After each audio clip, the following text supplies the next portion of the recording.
Hello. Today is April 6th, 2011. We're meeting today with Mr. Dale Hunter of Loveland, Colorado. My name is Brad Hoops. I'm the interviewer for the Northern Colorado Veterans History Project. Welcome, Dale, and thanks for sitting down to tell your story today. If we could, let's start out. Tell us a little bit about yourself, your date of birth, where you were born, a little bit about your family. I was born March 1st, 1923, on a farm in Rice County, Kansas, 6 miles east of Lyons, which is the county seat. That's where I grew up. I was there until I graduated from high school in 1941 and spent some time in Wichita trying to get on with one of the aircraft factories, and they wouldn't have me because I was too near draft age. Oh, is that right? So it was before the war, so there was kind of a feeling in the air there was going to be war then, or? Well, I knew that the aircraft companies were hiring. Okay. And I grew up on a farm, but I was never really interested in farming. And so after I got out of high school, I looked for something else to do, and I went down there. I ended up working in a filling station on Highway 81 south of Wichita, and that's where I was working on December the 7th, 1941. You remember what you were thinking when you heard the news, or how did you hear the news on the radio, or I heard it on the radio, and I just had the feeling then that I was going to end up in service. Mm. So about 2 weeks later, I quit and went back to Rice County to my family, and worked on some of the neighbors doing farm work for a while. Well, now, being on the farm, could you have gotten an agricultural deferment or farm deferment? No, because we had a 160-acre farm, and my dad was plenty capable of taking care of it, and so I never tried, but Yeah. I'm certain that Yeah. I would do it. I ended up in the summer of '42 working for an outfit out of Sterling, Kansas. It was a Midwest grain company. They had a grain elevator where they bought and sold grain. They had a garage and a filling station. I started out pumping gas on the filling station, then moved to helping the mechanic in the garage. And they had 2 gasoline transports that they hauled gas to filling stations around in the area. And one day, well, one of the ways that I got on with it outfit was because I had a cousin that was just 6 months older than I am that was driving one of the transports. And so he introduced me to the boss, and that's why I got my job in the first place. And then one day, the guy that was driving the other transport wheeled that rig into the yard and parked it and jumped out and went in the office, and I don't know what went on, but a little bitty came out and jumped in his car and left. And the boss called me in and he says, "Take that truck out there and go to McPherson, Kansas and get a load of gasoline." Well, I'd never driven a semi-trailer truck before. A gasoline truck, no less. Yeah. But I went and crawled in it and took off. And I think it was probably pretty near 2 weeks before I realized I had to double clutch the thing to shift gears. But that's what I did until I was living at the time with my aunt and uncle, was the parents of this older boy that was working there. And he got his second draft notice, which meant that he just had a short time until he would be drafted. So he and I just went to Wichita and enlisted in the Army Air Corps. Now, why did you go, out of all the services, why did you end up choosing the Army? Well, I had a younger cousin that was a brother of this fellow. He and I had went to Hutchinson and talked to the Navy recruiter. Well, they wouldn't even talk to me because I wore glasses. I've worn glasses since I was 7 years old. And they would have nothing to do with me. But he wanted to fly. Well, they didn't check his eyes and didn't think his eyes was good enough. So we went home, and then when the older cousin got this notice, why we just went to Wichita. I had a 32 Model B Ford Coupe. We drove to Wichita and enlisted in the Army Air Force, and with it, the recruiters was lying as much as they always do, I guess. They assured us we'd go to Coffeyville, Kansas for our basic training, and that's probably where we'd stay for the whole war, taking care of training airplanes. Well, I never saw Coffeyville. My cousin was there for his basic training, but he ended up in Mississippi. They shipped me to Midland, Texas. Well, now, how soon after you guys enlisted did you ship off? 7 days. 7 days? And you shipped off separately? You didn't go off together? We went to Wichita. Okay. Together, and from the recruiting station there, they put us on a bus and sent us to Fort Leavenworth, and that's where, was it Leavenworth or what's the other one? Fort Riley. I'm not sure which one it was we went to. Fair enough, that's okay. Anyway,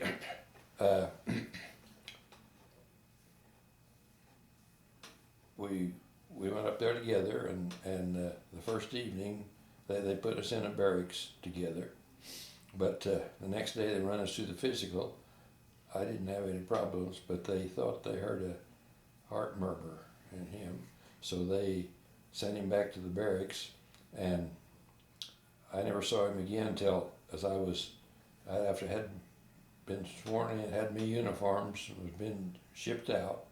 I was on the way to with a whole bunch of guys on the way to the train station, and I saw him in the line going into the building where they issued the uniforms.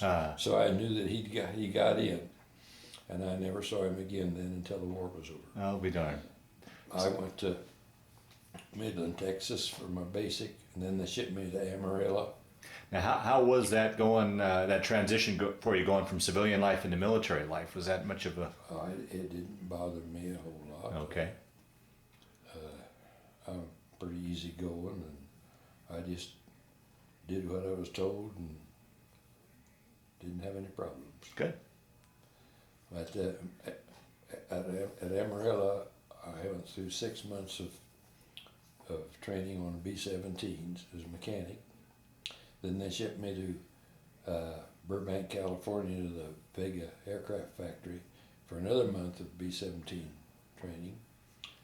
And from there I went to Salt Lake City for I think it was 2 weeks on rifle range. And from there they shipped me to Rapid City, South Dakota, to the unit that I went overseas with. So how was that here? In those days, a lot of the times you guys your generation really didn't travel too far away from home, and here you're zipping all over the country. That must have been kind of exciting to. Well, I don't get too excited about anything. Oh, is that right? Okay. But it was interesting. I did. Well, it was after I joined the unit in Rapid City. Then they shipped us to Camp Pendleton, Oregon, and I got a 10-day furlough there, and took the train back to Kansas. Did that give you enough time to get home and visit and get back in? It was about a day and a half each way on the train, so I had several days at home. and went back. And when I got back to Pendleton, Oregon, the outfit wasn't there. They'd moved them to Walla Walla, Washington. So they put me in a truck and took me to Walla Walla. And that was, must have been in November sometime, the early part of November. And then they shipped us out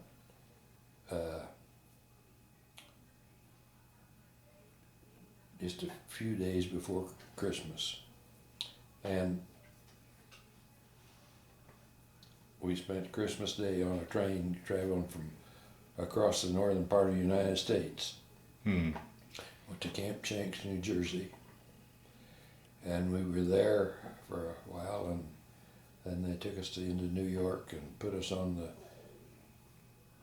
Queen Elizabeth. Really? And we sailed out of the New York harbor on the 2nd of January of '44. And 5 days later we were in the harbor Scotland.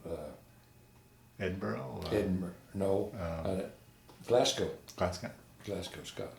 Well, let me ask you. Here's a farm boy from Kansas going to sea. How was that? Talk a little bit about that trip. Did you get your sea legs, or how was that crossing for you? Well, I didn't get seasick. They put 18 of us in a cabin. Had bunks around 3 walls, 3 sides of it, that was 6 high. You could just barely get between the bunks to get into it. And we spent 24 hours in the cabin, and then we spent 24 hours on deck while somebody else was in the cabin. Is that right? And so when it come time to go on deck, I just looked around till I found a place that was out of wind, and squatted down, curled up in the corner, and that's where I spent most of my time. I never had my clothes off from the time we shipped out until I got to the air base in England. Now, did you guys go over in a convoy, or did you go over solo? The Queen Elizabeth was so fast? faster than the ships in the convoy that they... See, we were only 5 days. Yeah, right. Okay, yeah, that is a quick trip. Any worries about German subs at that time? Well, there was rumor about the third night out that we spent most of the night running around in circles so you could get away from the submarines, but I don't know who did or not. Yeah. Yeah. Okay, so you guys land in Scotland. And take it from there. We got in there in the afternoon, and we stayed on the ship that night. Then the next day, towards evening, they took us off and put us on a train, and we traveled all night on the train. And about sunup the next morning, we pulled into a little town down, and I had no idea where it was when we pulled in, but they unloaded us and got into trucks, and we went about, probably 2.5 miles or something like that to an air base, and it was called Deopham Green was the name of the air base. And that was where I stayed for the next 18 months. Well, now what, you're part of the 8th Air Force?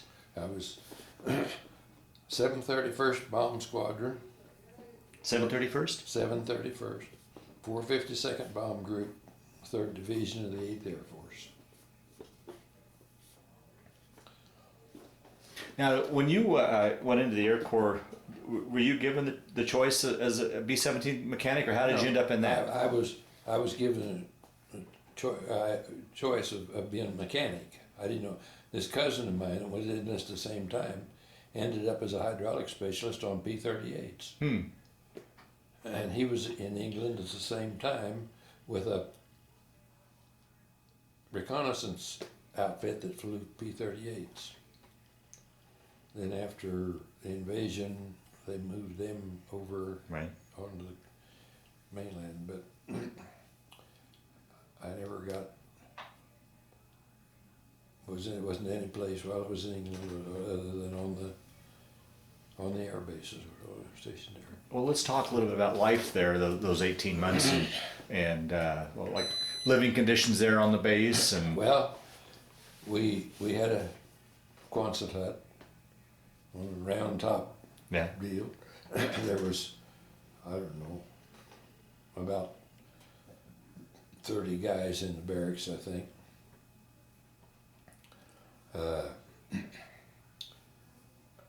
I already, while I was in Oregon and Washington, I'd been assigned to a crew, so I knew who my crew chief was.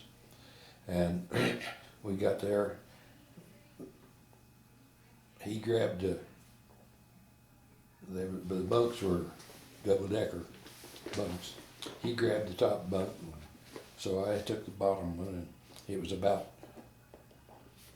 a second bunk from the door, so we had a lot of traffic by the place, but and then it had shutters on the windows so that it blacked out at night. But did you guys ever come under any German bombing at the base there? our base was bombed twice while I was there, and I was out on the flight line both times. First time, they had us standing guard because this is in the spring of '45. They thought that the Germans was going to send over paratroopers to attack some of the air bases in England. And so they had us standing guard with live ammunition for our guns. And we stood from 6 in the night, in the evening till 6 in the morning. Well, there was another guy and I was assigned to the airplane. I stood the first shift from 6 till midnight, and he took the second shift, and I crawled in the tail gunner's compartment and went to sleep. Well, something woke me up, and I heard the bombs coming down. I'd never heard anything like that before, but I knew instantly what it was. And I don't know, the tail gunner's door, getting to the tail gunner's compartment on the B-17, is only about 18 inches square. Oh, I don't know how I got out that thing, but when those bombs went off, I was probably 20 yards from the airplane, laying flat on the ground.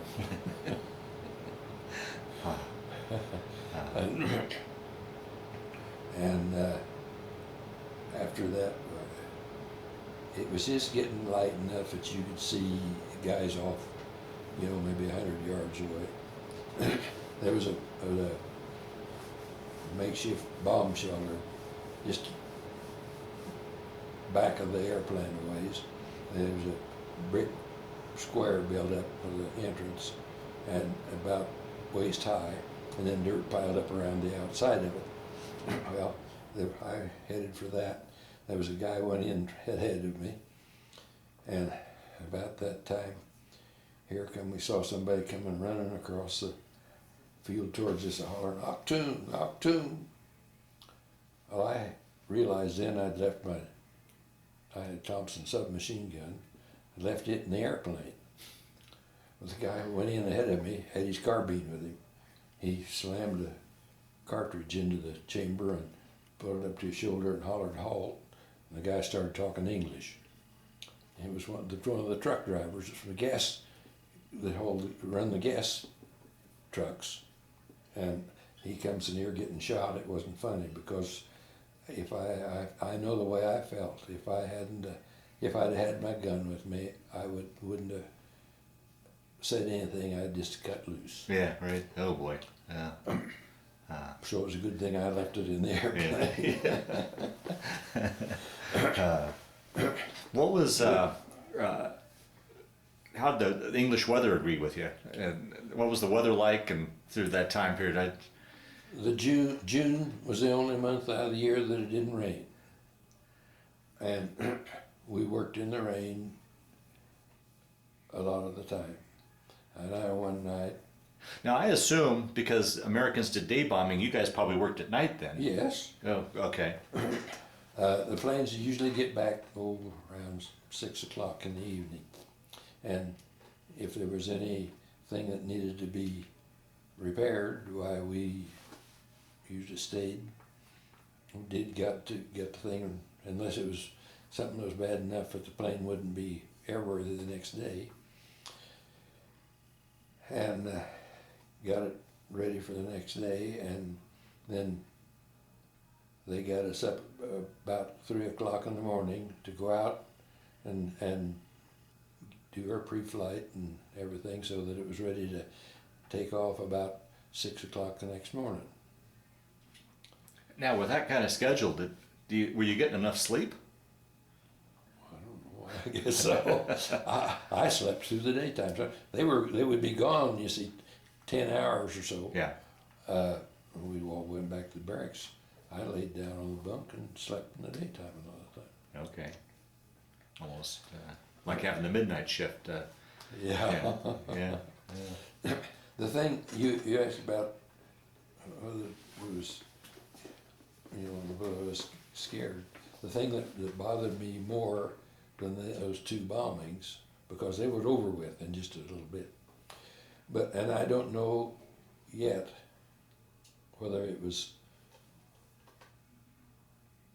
the Americans or the English or the Germans. But we'd be out there 3 or 4 o'clock in the morning, up on the wing with a 2-inch hose running high octane gas into those things, and you'd hear the plane come over and drop flares. And it just lit things up like you could have read a newspaper. Huh. And there I sat on that wing with that gasoline going in. There was nothing to do but sit there till the tank got full. Wow. And Can you describe the condition of some of the planes that would come back and well, after a mission? I worked on 7 different airplanes in the 18 months because 6 of them didn't get back. Mm. We had several that we had that had engine damage, and we had to change engines. One of the worst deals I got into, or the plane come back one day, they got a piece of flak right through the number 4 oil cooler, and run the oil tank and the thing for each engine. There was 50 gallon of 50 weight oil in that thing, and it run most of that 50 gallon oil out into the inside of the wing, so the whole bottom of the wing was covered with this oil. And they had notified us that there wasn't going to be a mission the next day. Most of the guys just secured the airplanes and went back to barracks. But my crew chief, he said, let's wash this down before we go and get it cleaned up a little bit. Oh, some of the guys had fixed up a spray pump, or fixed up a pump with a sprayer, no hose, on a 50 or 5 gallon drum, a can. But we got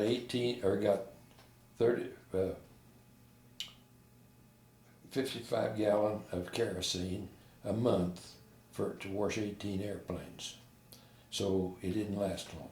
So we just run the can under the wing and open the petcock and run out gasoline to use to wash the wing down. Well, I did this. We sprayed 5 gallon of gasoline on the underside of this wing and didn't make too much of a dent in the oil. So we run this thing from the auxiliary power plant that they used to start the airplane, which was a little 1-cylinder engine that ran a generator, 24-volt generator, and it had a cable on it with a 3-prong plug that plugged into the airplane. Well, these guys had fixed this pump up with a 3-prong plug to match that, but they didn't put a switch on it. And so when we run out of gasoline, I pulled the plug on it and wheeled the thing under the drain on the fuel tank and filled it up again and brought it back over and picked up this cord, shoves it down over those plugs, and when I did, the sparks flew. And instantly the whole underside of the wing was on fire. Mm. Well, the crew chief grabbed the fire extinguisher, and I went looking for another one. I found 3 of them, and there was all 3 empty. And I finally went back, and he had the fire under pretty well out, except the hose from this pump was laying on there, burning. And of course, he was excited. We were all excited. He grabbed the hose and gave it a sling, and that upset the 5 gallon of gasoline that hadn't caught for some reason, and started it all over again. Well, the fire department got there then and put the fire out, but the aluminum was hanging off of the ribs just like icicles, and melted. Well, they took the thing to the sub-depot and put a whole new wing on it. But the crew chief had got burned, and he was in the hospital for a while. And then when he come back, I don't know why, but he wasn't assigned to the, we got a replacement airplane, but he wasn't assigned to it. So I had the thing to take care of. I was a corporal, and they assigned me 2 sergeants out of the propeller shop to help me. Well, these guys weren't too happy about working for somebody less rank than they were, so we didn't get along too good. And we had some problems with the first mission that the airplane flew, getting it ready to go, because we got, the day before, one of the guys had gone to the armory and got the flak suits that went in the airplane, and then we stacked them up just inside the fuselage door where we got in. We got out there the next morning and they were gone. And I went to crank up the APU so I could start the engines running, and somebody had filled the tank with kerosene. Well, it didn't run on kerosene. And so I had to wait till one of the other crews finished getting their airplane ready before I could get a APU to run the thing so I could do the pre-flight. And consequently, one of the sergeants went back to the armory and got some more flak suits. I don't know what happened, but I think it was a brand new crew that was flying the airplane. And I think they knew which airplane they was going to be flying, and they come out the night before and hid the flak suits so they'd have extra ones. The only thing I can figure. But anyway, the plane was late getting off, and they couldn't catch up with the formation. They turned around and come back, and that was the only time we ever had an airplane, our ground crew had an airplane that returned because things didn't go right. So ground crews were always assigned to a certain airplane. You wouldn't just go in and work on any particular airplane. We were assigned to a certain airplane. Now, would the ground crew associate at all with the airplane crew? Did you get to know those guys? Oh, yeah. Yeah. But after the first time, I didn't try too hard to get acquainted with them. Right, sure. Because we went over there, we got there, the first week of January, and the airplanes, most of them were there by the middle of the month, and they flew practice missions, and so they came out and they flew our airplane. The crew that was assigned to it flew it for, I don't know, probably half a dozen practice missions. And so we got acquainted with them. And they flew the group flew their first bomb mission the first week of March. But the airplane I was on didn't go there. They would take 12 airplanes out of each squadron. And so there were 6 of them that sat on the ground. So that first mission, our plane didn't go, but it went the next one. And one of the questions I noticed on that thing was how acquainted we were with our commanding officer. Well, I know I hadn't got too well acquainted with him, but our squadron commander come out, and they were supposed to, if the squadron commander flew on a mission, he was supposed to fly as co-pilot. Well, he ended up flying our airplane, and when we got in there, he ordered the pilot into the co-pilot seat, and he took over and flew the mission and did the bomb run. I found this out later because one of the fellows, well, what happened when after they'd done the bomb run, and they made a turn, and I don't know which way they were supposed to turn, but they were supposed to turn one way, and he turned the other way, and just flew right into the airplane flying on his wing. Mm. And both airplanes went down. Well, there's one gunner, part of them were killed in the crash, but the rest of them were taken prisoner. This one guy got back to England after the war was over and told me what happened. Mm. Mm.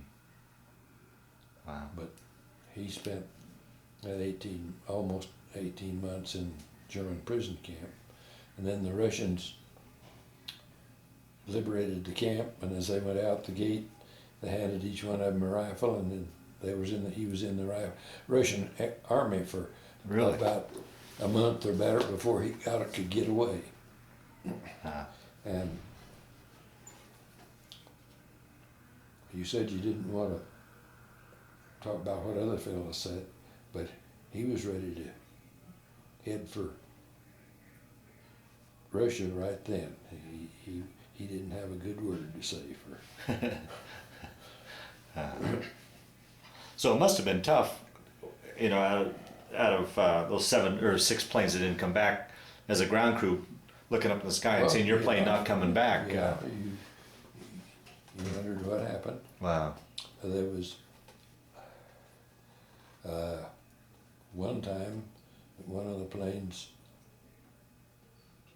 I don't remember just exactly what the damage there was, but they landed at an English air base down along the coast, and we went down the next day and picked it up, and I went along, so I got to fly down there and come back in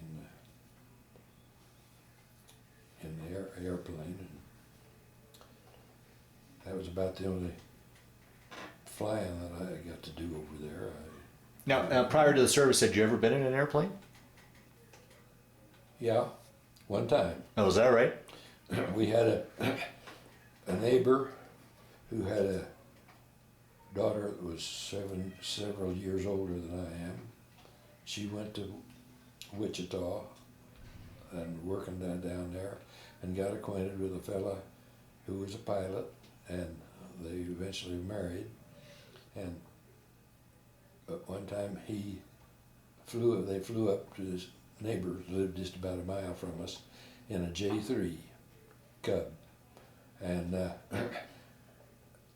afternoon he was taking all of their family a ride. Well, I've always been interested in airplanes, so when I saw it flying, I walked up there where it was and watched them as they took these guys riding. When they got all through with that family, well, the guy asked me if I'd like a ride. And I said, well, sure. Well, he said, I'll take you for what you got in your pocket.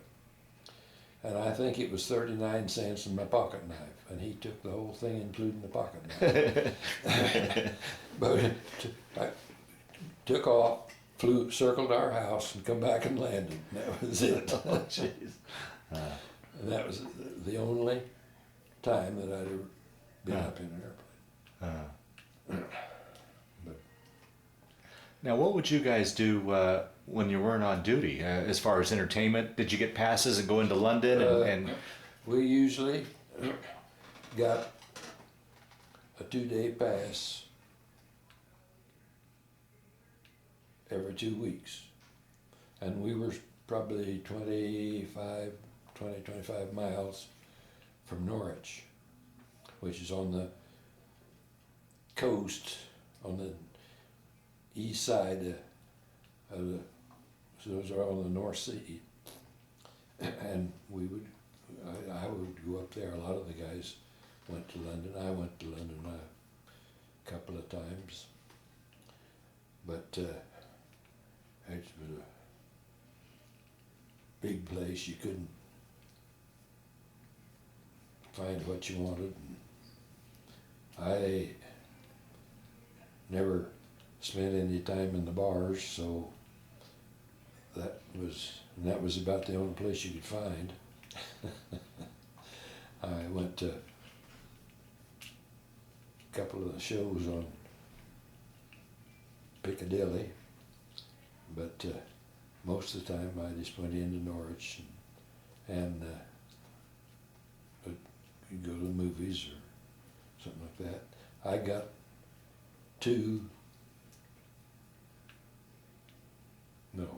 one 10-day furlough while I was over there.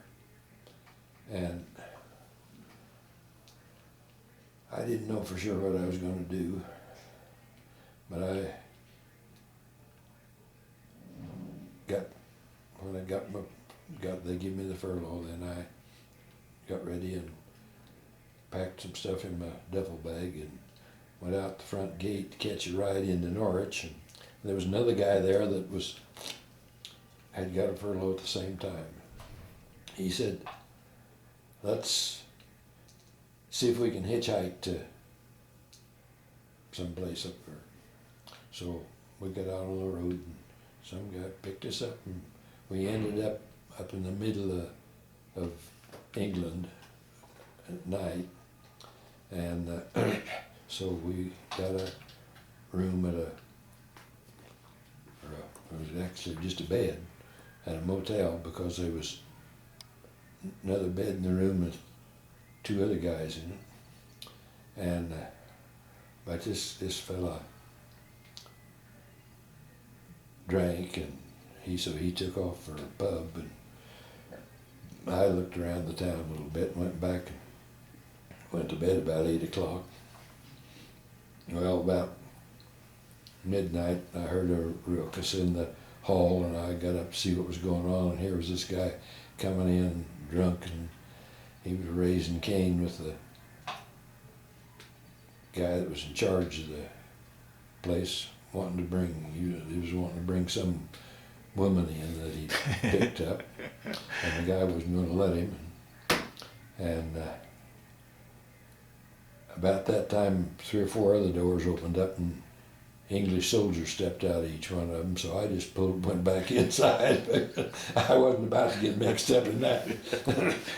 And I don't know what happened. This guy never did come in and go to bed. And about a little while afterwards, they brought another guy in and shared the bed with me for the night.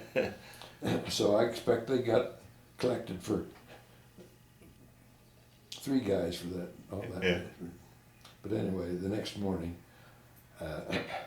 I got up and got ready to go. I just went down to the bus station and caught a bus to the rest of the way to Newcastle. And I went to the YMCA, and I spent one night there. And then the next day, I had my picture, went into a studio, it had my picture taken, it's on the wall up there. Oh, wonderful, okay. And then I went back the next day to get a picture. There was a young lady at the desk, and I got to visiting with her and asked her if she'd go to the show with me. Well, she said sure, and so we went to the show, and then we come out of the show, I said, well, can I see you home? Well, it was all right. She says there's one bus coming back from out where she lived after we would get there. And so we got on this bus and headed out, and about halfway out, the bus was loaded, and there was guys standing in the back where he got on. We stopped at a bus stop. 2 guys got off and 3 got on. Well, the conductor wasn't going to let the 3rd guy on. So they sat and they argued and they argued and they argued. Finally, Bobby come by and got things straightened out, and we went on. By the time we got to her place, the bus that goes back to town had already gone. So we went in, and she told her folks what had happened, and they fixed a place on the couch for me and spend the night. And the next morning, when I got ready to leave, her mother says, why don't you just go get your stuff and come out and spend the rest of your furlough here? Oh. So I did that, and spent the time with the family, and they treated me real nice. The girl, well, she worked in the daytime, but we'd go to a movie or something at night. I communicated with her for, well, the rest of the time I was in England, and even after I got home, when we were married, well, she wrote a few times, but then I decided it wasn't any reason for keeping up the relation, friendship. So I guess I just quit answering her letters. Yeah.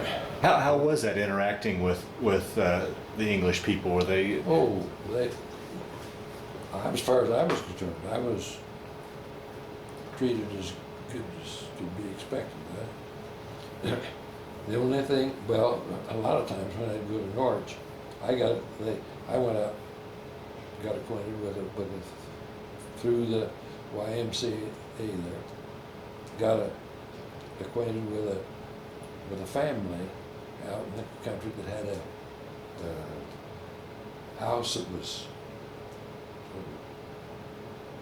pretty near 400 years old, and I would go out there on weekends. I'd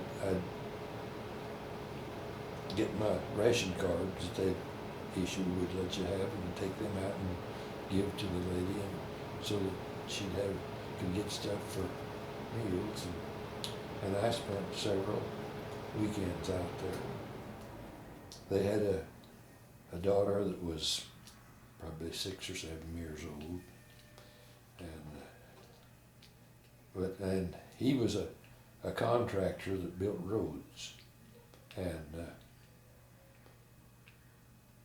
one time, well, my pass was through in the middle of the week, and he was going on a trip someplace to inspect one of these roads that they were supposed to be building, and he asked me to go along, and so I went with him and spent all day with him, just riding around, really. But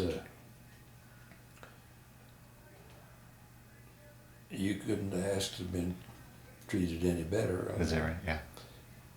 I go up there and spend the night, and the next morning he'd come in with a pan of warm water and a towel, or wash rag and towel, and so I'd sit up in bed and wash my face, and by the time I got that done, he'd come with my breakfast.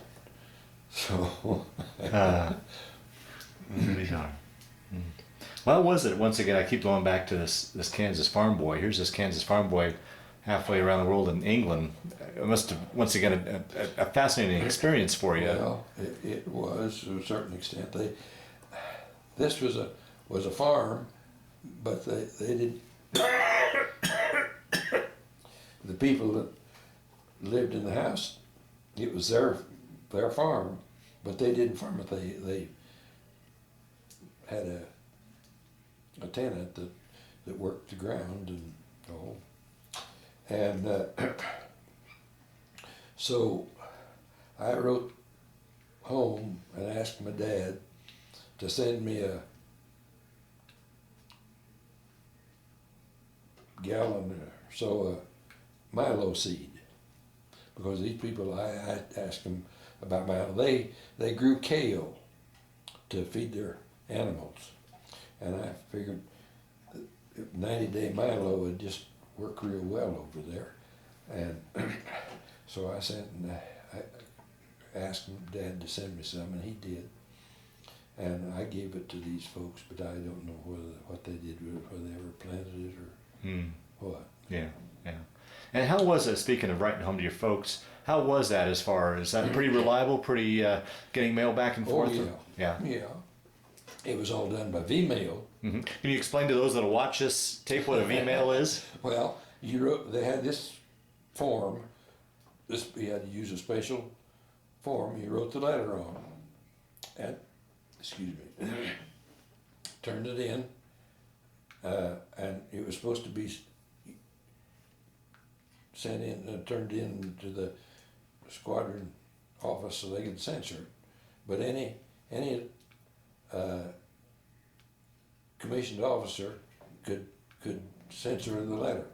So I just taken the letters to one of the crew members of the airplane was flying our airplane, and they wouldn't even bother to read them. They just signed the envelope. But she got some letters that had big parts of it cut out. Yeah. Just one. Hmm? Just one letter. And that was just before D-Day, so I don't know what I wrote Oh, right, yeah.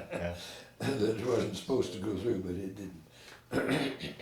So that leads to the question, so you guys knew each other before you went off to war then? Well, I met her Right on. on the summer before.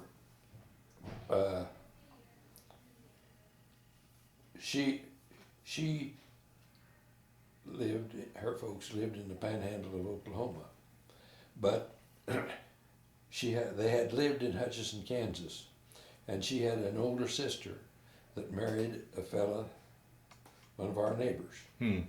And she came up in the summer of '42 to take care of their 3 little girls while the woman worked in the harvest field. And my sister, I have a sister 2 years younger than I am. She got acquainted with Lila, and so my sister,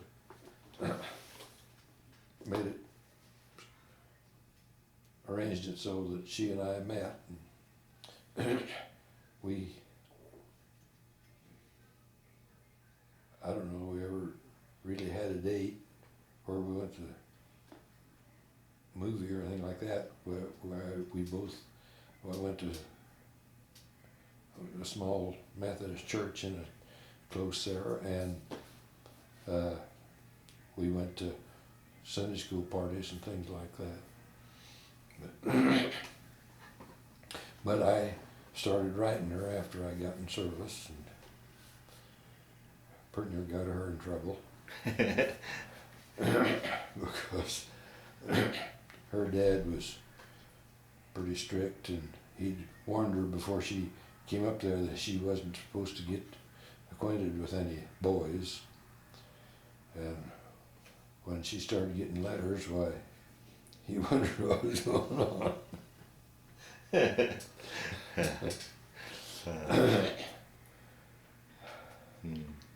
But here you asked once about the weather, and I told you it rained most of the time.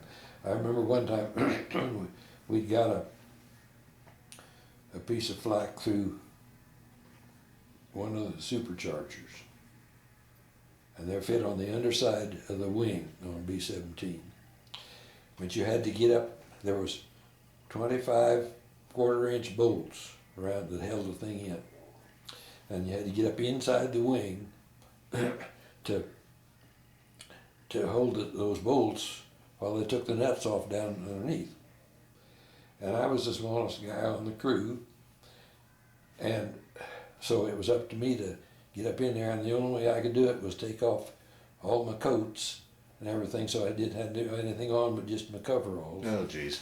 And we were out there, and it was just above freezing, raining, and the water running down on the wing and dripping down through.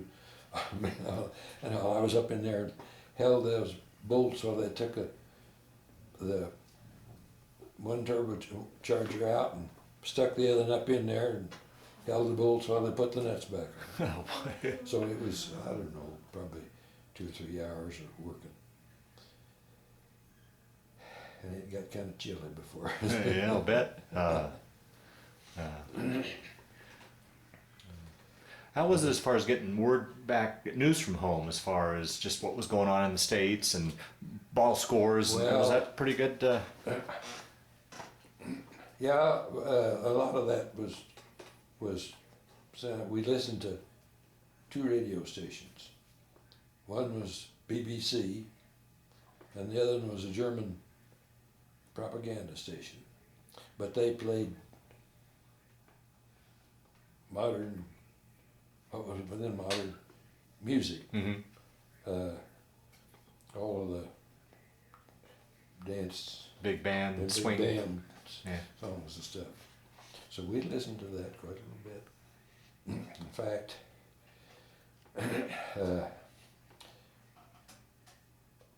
the evening after we got, or the day we got to our base, one of the guys, one of the first things he did was hook up his radio, and he picked up this German station.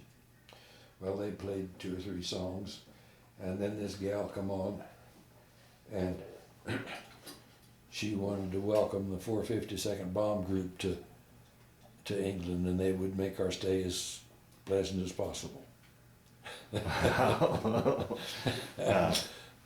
We hadn't even found out where we were yet. Isn't that something? So they knew what was going on. I don't know how, but all this secrecy of coming in at night and one thing that it didn't make any difference. How long after D-Day did you get word about that? Because that was pretty secret up to, or were you privy to that information that? Well, we didn't know what was going on. Yeah. But the morning of the invasion, we knew there was something going on because there was airplanes towing gliders going over as we were getting our planes ready to go. And it was daylight then, and most of them was English Lancaster bombers towing two gliders. And so we knew that there was something going on. And then the guys, when they come out, when the flight crews come out, they said that it was just a short mission that it was going on. Well, they were back before noon, and they turned around and flew another mission that afternoon then. Wow. But by that time, after they got back the first time, we knew they told us what was going on.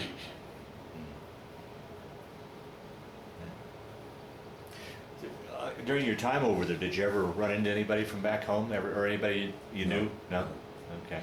The outfit that I was in, the biggest share of the guys was from New York and New Jersey. Well, once again, that must have been interesting. Here's a Yes, Kansas farm boy meeting Yes, these it was. East Coast guys. Yeah. They was strange as a $3 bill as far as I was concerned. And we had one guy in the outfit that had no business being ever even thinking about being a mechanic. He had been a bank examiner in New York City. He was single, and he was about, well, I don't know if he was 36 or 37, something like that. Old. And, yeah. just below where they quit drafting them. And they had sent him to mechanic school, and he was out of place, and he took to drinking, and it finally got to where he was drunk all the time. They finally shipped him out. I don't know where he went, but he was worthless as far as being a mechanic, because that wasn't what he was. He'd never driven an automobile. Wow. There were several of the guys in the outfit from New York, New York, that had never driven a car. And we had Jeeps, and they had these half-ton pickups around there. And it was driving, that was some of the guys, that was the first time they'd ever driven a vehicle. I'll be done. So the war comes to the end. Do you remember where you were when you heard about VE Day and the German surrender? Or? Well, I was on the base there, and he came in and come over the radio.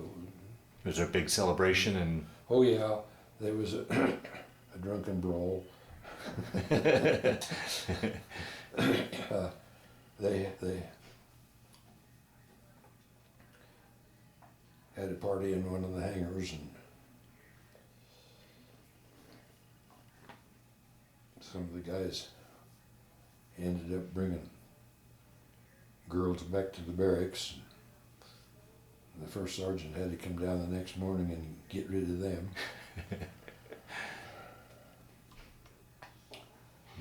But our bomb group flew 250 missions while we were there. wow. And they had a big celebration after the 200th one.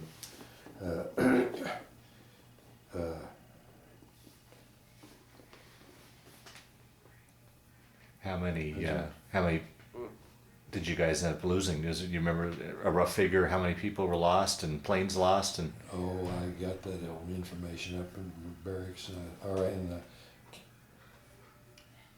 condo up there, and I was going to bring it down, and I forgot it till Yeah. noon. It seems like it was a little over 900 men that were either killed or taken prisoner of the flight crews. and how big was the bomb group, roughly size? Well, it was 3 or 4,000. See, it was four squadrons of the 18 airplanes in each squadron, and so there was, besides the flight crews, there was ground crew for all the airplanes, then the people that worked in the mess hall and Right, all gotcha, of that. yeah. So it was quite a bunch. I think I've seen it was over 3,000. Well, that's a pretty big percentage to Yeah. lose. When all the 3,000 aren't all air crew. Yeah, well, of course, there was a lot of the crews that finished up and were sent home, so that Did their missions and yeah, the flight crews were rotating, changing all the time. But then how much longer after the war ended then did you head back to the States? well, I flew back in one of the airplanes. Our crew chief, he didn't want to have anything to do with flying, so I got to fly back as an engineer on the airplane, and we left England on the 1st of July, A 45? 45, and Okay. landed at Bradley Field, Connecticut on the 4th. Making stops where in Iceland We flew to a base in Wales, then we flew to the Azore Islands. Oh, the southern route. Then to Gander, Newfoundland, and back and down to Bradley Field, Connecticut. Wow. And when we got there, the railroad were on strike, and I didn't know whether I was going to get home from there or not, but they finally got me a place on a train, so I got me to Leavenworth, and then I think I took the bus from there home. And then went back. It had 30 days. Went back to Leavenworth, and they put me on a train for Sioux Falls, South Dakota. And we were going through little towns up in Nebraska, and the people were out on the streets honking their car horns and hollering and waving and one thing and another, and we didn't know what was going on. Finally we stopped at one little place, and the conductor got off and found out that the war with Japan was over with. I'll be darned. Now, was there any talk of moving you guys over to? I came back with the expectation of being sent to the Pacific. Oh boy. Yeah. Yeah, that must have been relief then to hear that news. Well, yeah. They sent me went to Sioux Falls, and I was up there, I don't know, about a week, I guess. And then they shipped me to Albuquerque, and I was down on the air base at Albuquerque until they put a notice up on the bulletin board one day that listed several separation centers, said if you lived within, I think it was 400 miles of any of these separation centers, to put your name on the list. Well, it was a good 600 miles or more from Denver to Bryce County, but I put my name on the list, and in just a few days I was on my way to Denver. And they discharged me and give me $128, I think it was, to pay for my trip home, and I went out to the highway and thumbed a ride to Russell, Kansas, and then took the bus down to Lyons. I'll be darned. And you were out, huh? Yeah. Yeah. Yeah. Now let's talk post-war. Then, what did you do once you got home? Did you go right to work, or did you take some time off, or? Well, one of the first things that happened after I got home was my dad says, "This farm isn't big enough for two families. You got to find something else to do." So I get out to 2nd of October, wasn't it? And we were married the first day of December. Is that right? Yeah. And I went to work, had gone to work for the Alice Chalmers tractor dealer in Lyons as a mechanic. And a few weeks after I went to work for him, he sold the outfit to another guy, and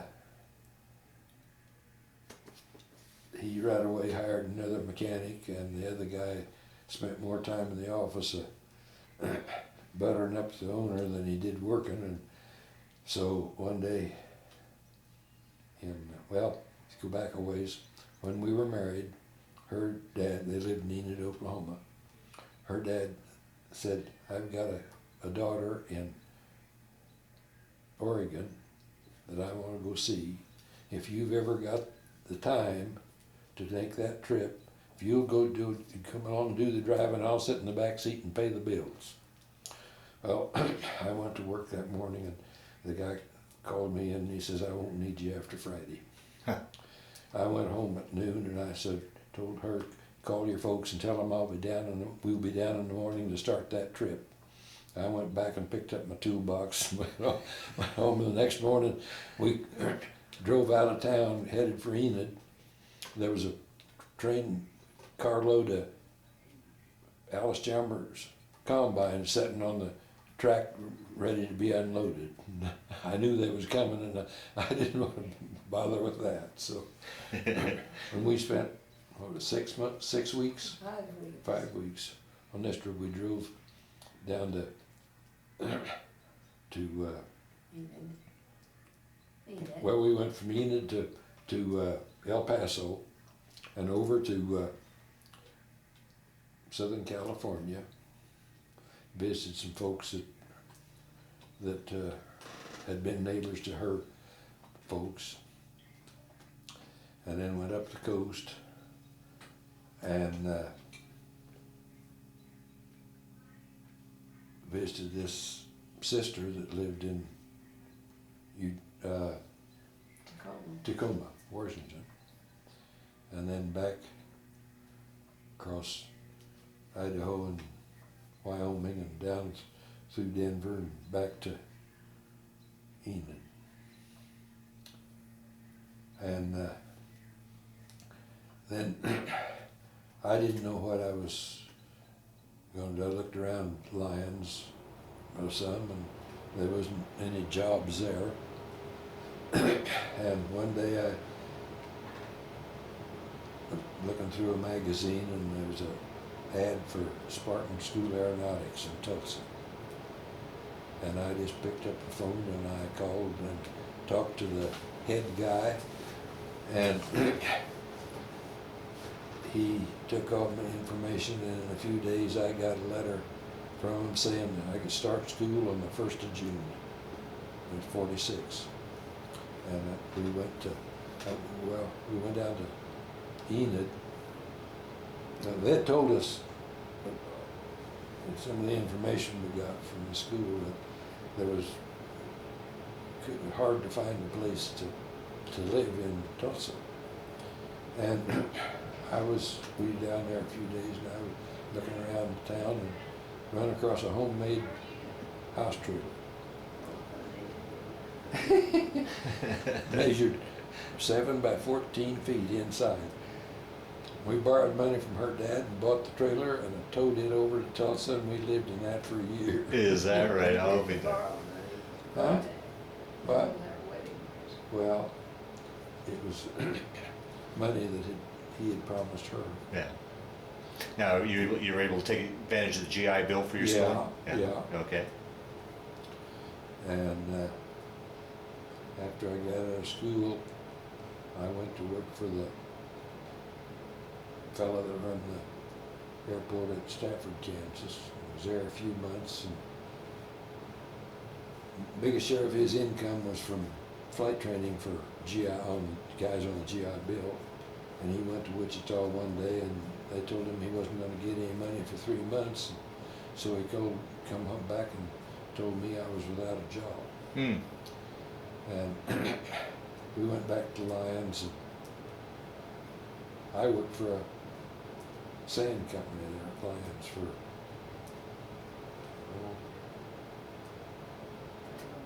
for about a year. Started out loading trucks with a drag line, and then I ended up driving a truck for a while, and then I went to Wichita one time and went to Boeing and got it on a Boeing.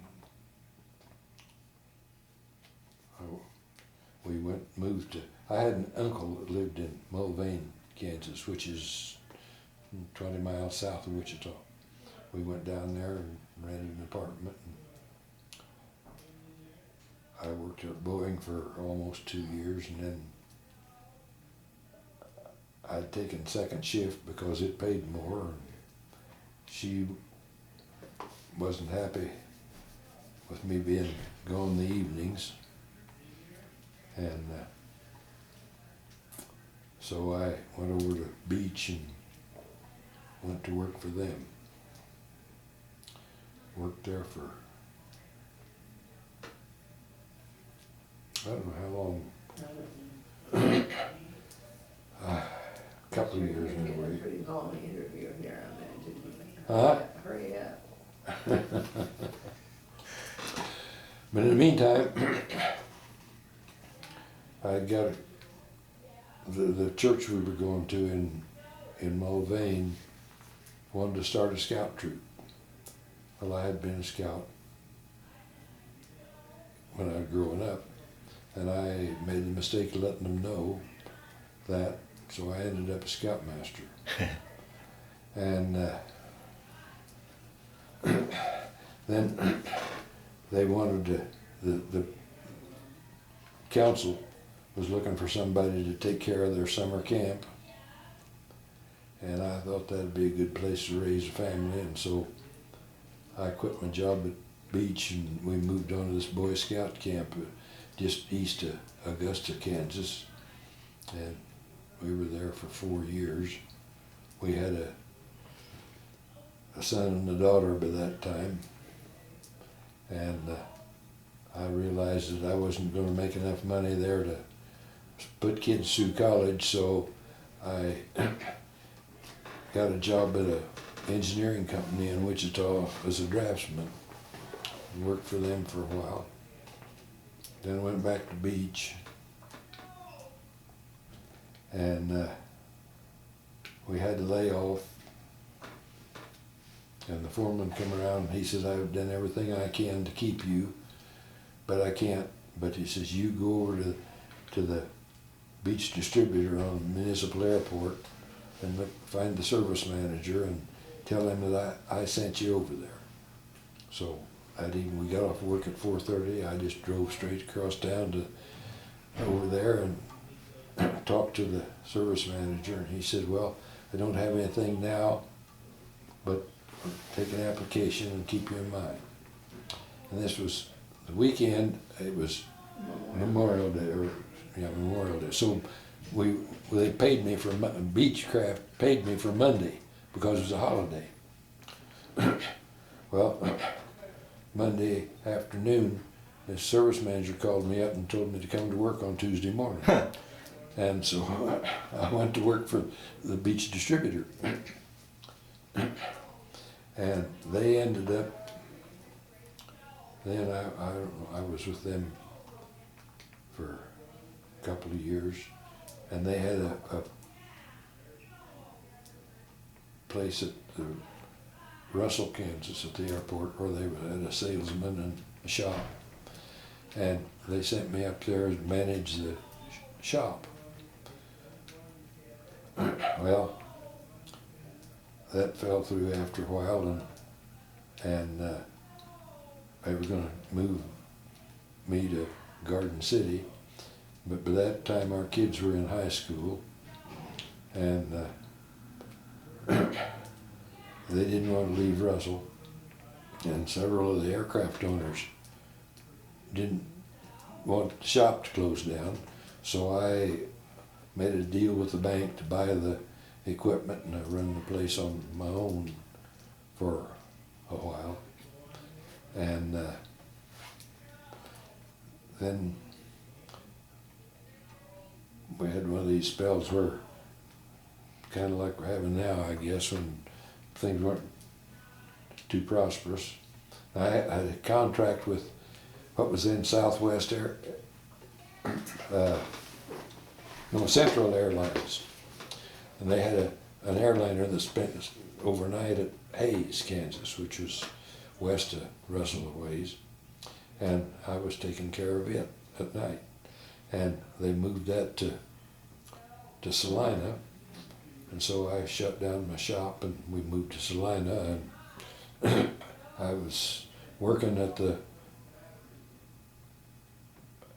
airport at one of the shops during the day and taking care of this airliner, the airliner in the evenings and mornings. And I come in one morning after working out there in a snowstorm, and Lila said, you've got a call from Phoenix, Arizona. If it's an offer for a job, take it. And that's what it was. So we moved to Phoenix. And that's the case, we never look back. I worked for the Beach distributor there for about 4 years. And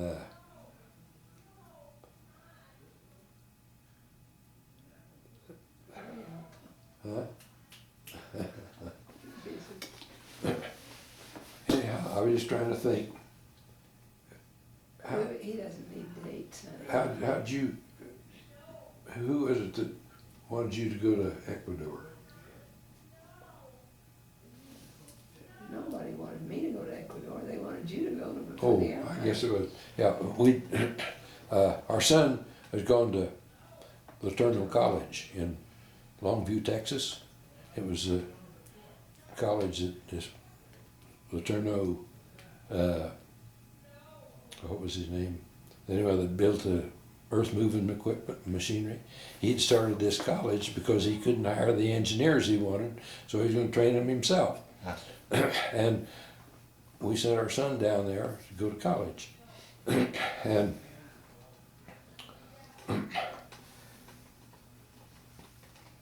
it ended up, we had got acquainted with some people with Wycliffe Bible translators. And one of the fellows that was a roommate of our son was a son of a Wycliffe family that had been in South America. And through all of this, it ended up, they contacted me to go to Ecuador to maintain 2 airplanes for them for a year until they could find somebody to go down there permanently. We went down to Ecuador for a year. And I took care of 2 airplanes, and she worked in their finance office. Wow, that must have been fun. Well, Or interesting, anyhow. it was interesting, yes. We lived out on a base out in the jungle where it was 2 ways of getting there. It was either about an hour's flight in a DC-3, or it was 2 weeks down the river in a canoe. Wow. By this time, the kids were all out of the house. There's just the two of They you. were all out of high Yeah, school. yeah. Out of high school. Yeah, They were all both married. And our daughter has really never forgiven us because she likes to travel. And she wanted to go to Ecuador. Well, speaking of traveling, did you ever get back after the war? Ever get back to England to see your old haunts at all? Did you guys ever travel back? We did. Well, it ended up The next assignment, to Africa. in 72. We were in. I ended up in where we ended up in Fontana or Redlands, California, where is the what that time was the headquarters for MAF, and I went there to manage a shop for a piper dealer, and she went to work at the And they have MAF headquarters. worked No. in the finance office. We there for a while, and they needed somebody to go to Zaire, Africa, to audit a set of books, and they talked her into, well, they didn't either. I was going to say they talked her into going. They asked her to go, and I guess I'm the one that talked her into going. We went, I spent 6 months in Zaire. Wow. I worked on their airplanes and she worked on their books. I'll be darned. And then we come back and to Redlands, and she went back to work in their MAF office, and I got a job with the Beechcraft distributor at Ontario, California. And that's where we were until we retired. Okay. Now, as far as family, you've got a son and daughter, or Son and daughter. and grandchildren, great grandchildren, Both. Six grandchildren. 6 grandchildren. And 2 of those are greats. Great. So four grand and 2 greats. Yeah. The great grandchildren are twin girls. Is that right? They're just not quite 3 years old. They were here to see us a couple of weeks ago, What was his last son? and they are a couple of live wires. Yeah. Now, through the years, did you ever keep in touch with any of the guys you served with? Ever go to any reunions or anything like that? No. No. Yeah. I didn't even know. He soon finds out he's not in that classification. No, I've always been kind of a loner, and I don't drink, and so I didn't fit in. Yeah, gotcha. Well, we'll start to wind down this interview. Is there anything I didn't ask you that you wanted to talk about? Any stories that floated up, or is there anything that you wanted him to, as you've been listening to this interview, that he's left out? So hopefully we can round out your story as best we can. Or do you think we covered it pretty good? I don't know if there's anything else. Yeah. I think my travels after he was out, so that we went to these foreign countries. I was working at a completely different thing than he was, but we were together. Yeah. Wow. And it was nice that way. Yeah. Oh, absolutely. But I was glad to be. You asked if we ever been back to England. When we returned from Africa, we flew. We had our 40th wedding anniversary at that Yeah. time, and We made arrangements, so we spent a week in England on the way home. But we had wanted to go for the 40th celebrations that they had over there. Oh, right. Okay. And so that was the reason we wanted to do that. So it wasn't our anniversary till December, but Gotcha. at that, Combined. the boss paid for the plane tickets. Yeah. Oh, great. Well, the last question I always like to ask in these interviews is, how do you think that period of time when you're in the service in the war over there, did that affect your life at all, change your life at all, play a role in your life, or was it just simply a chapter in your life that you went through? How do you think you'd answer that? oh, I think it changed me.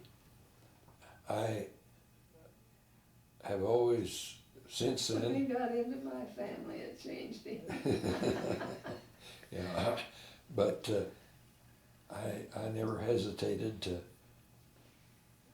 pick up and go someplace else if we needed to. My father lived his whole life.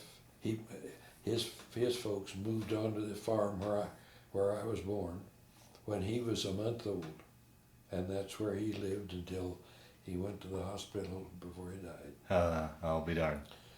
And he was to Oklahoma, got to Enid a couple of times because of her family. Yeah.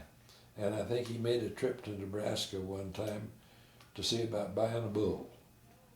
And I think that's the only times he was ever out of the state. Huh. So traveling wasn't a part of what my bringing up. Yeah. Right. Well, when we lived down by Wichita, he always said, when you kids come up here, because, well, it's shorter. It's shorter for us to go there than it was.